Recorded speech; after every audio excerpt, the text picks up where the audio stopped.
Hello dear students, अस्सलाम वालेकुम।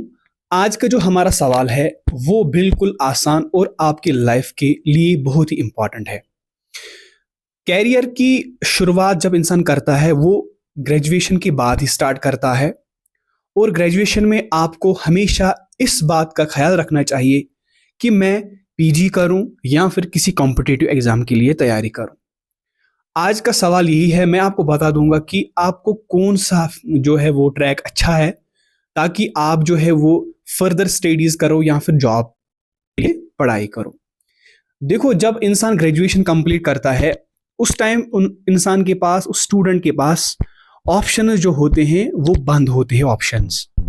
उसको कोई बोलता है कि आप जेके एसएसबी के लिए पढ़ो या फिर यूपीएससी के लिए पढ़ो और कॉम्पिटिटिव एग्जाम निकालो, क्योंकि पीएचडी करने के बाद फिर भी आप उतना सिक्योर नहीं हो जॉब के लिए जितना कि अगर आप प्रेपरेशन करोगे किसी और कॉम्पिटिटिव एग्जाम के लिए।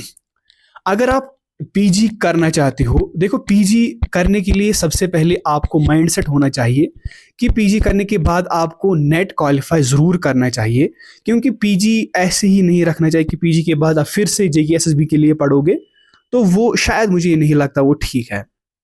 अगर कोई स्टूडेंट ऐसा है कि वो चाहता है कि मैं पीजी के लिए भी पढूं और साथ ही साथ जॉब के लिए, वो जो है वो उसमें प्रॉब्लम रहती है। क्योंकि आप जब पीजी के दौरान किसी और काम को अंजाम देने चाहते हो तो वो फिर उसका टाइम जो है वो मैनेज करना बहुत ही मुश्किल होता है। जैसे कि मैं भी पीजी कर रहा हूँ तो मैं भी टाइम मैनेजमेंट के लिए थोड़ा सा जो है अनबैलेंस हो रहा हूँ। तो जेके एसएसबी के लिए प्रेपरेशन करने के लिए आप एक काम कर सकते हो, या फिर ग्रेजुएशन के बाद आप किसी भी यूनिवर्सिटी में ना जाए, आप कोई लाइब्रेरी ज्वाइन कीजिए। अगर आप आउटसाइड स्टेट जाना चाहते हो तो आप वहाँ पर लाइब्रेरी ज्वाइन कीजिए या फिर कोई इंस्टीट्यूशन ज्वाइन कीजिए, ताकि आप जो है वो जॉब के लिए पढ़े। ये पहला सवाल है। या फिर आप सेल्फ स्टडी घर में ही कर सकते हो, लेकिन घर में ज़्यादा पढ़ाई नहीं होती क्योंकि वहाँ पर हमारे जो है काम होते हैं, बाजार जाना पड़ता है या फिर घर में कोई छोटा मोटा काम होता है, तो फिर हम उसी के ऊपर जो है लगते हैं और फिर पढ़ाई नहीं होती। ये एक रीज़न है घर में ना जो है वो पढ़ाई नहीं होती। अगर आप जो है एसएसबी के लिए पढ़ोगे तो फिलहाल के लिए आपको करना क्या है, आप ग्रेजुएशन के बाद डायरेक्टली किसी कोचिंग में जा सकते हो या फिर आप मटेरियल देख सकते हो, चाहे आप यूपीएससी की तैयारी करोगे या फिर आप जो है वो किसी जेके एसएसबी के लिए पढ़ोगे। ठीक। दूसरा सवाल यहाँ पर पीजी के लिए, देखो कश्मीर यूनिवर्सिटी में करना चाहते हो या फिर सेंट्रल यूनिवर्सिटी में करना चाहते हो, अलीगढ़ में करना चाहते हो, जामिया मिलिया में करना चाहते हो, डिपेंड्स अपॉन योर आइडियोलॉजीज। ठीक। लेकिन पीजी करने के बाद आप नेट जरूर करना, और नेट के बाद क्या करना है, आपको पीएचडी के लिए नहीं जाना पड़ेगा, आपको फिर थोड़ा सा वेट करना पड़ेगा जब तक कि वैकेंसीज आ जाएंगी असिस्टेंट प्रोफेसर के लिए, तो आप एलिजिबल हो सकते हो असिस्टेंट प्रोफेसर जॉब पाने के लिए।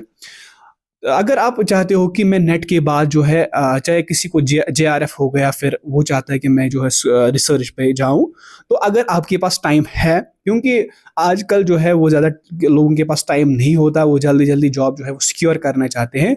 और अगर आप चाहते हो कि मैं जल्दी जॉब जो है वो ले लूं, तो आपको बेहतर है कि आप ग्रेजुएशन के बाद ही कॉम्पिटिटिव एग्जाम की प्रेपरेशन कर सकते हो, या यूपीएससी की प्रेपरेशन कर सकते हो, जेके केएस के एग्जाम की प्रेपरेशन कर सकते हो, या एसएसबी के लिए प्रेपरेशन कर सकते हो। अदरवाइज अगर आप पीजी में फंस गए तो 2 साल तक आप कोई कॉम्पिटिटिव एग्जाम नहीं दे सकते।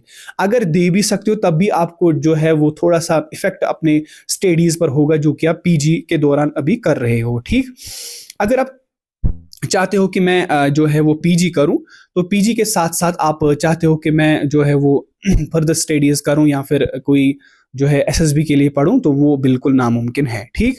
और आपकी राय क्या है, अगर आप चाहते हो कि मैं कॉम्पिटिटिव पढूं या फिर पीजी के लिए पढूं, तो आप क्या कहना चाहते हो कि वो आप मुझे नीचे कमेंट करके बता सकते हो, ताकि मैं देखूं कि स्टूडेंट्स का भी ओवरव्यू क्या है इस पर, पीजी करना चाहिए या फिर जेके एसएसबी के लिए जो है वो पढ़ना चाहिए। फिलहाल के लिए छोटा सा वीडियो था, अगर पसंद आए लाइक शेयर जरूर करना। दीजिए इजाजत। अल्लाह हाफिज।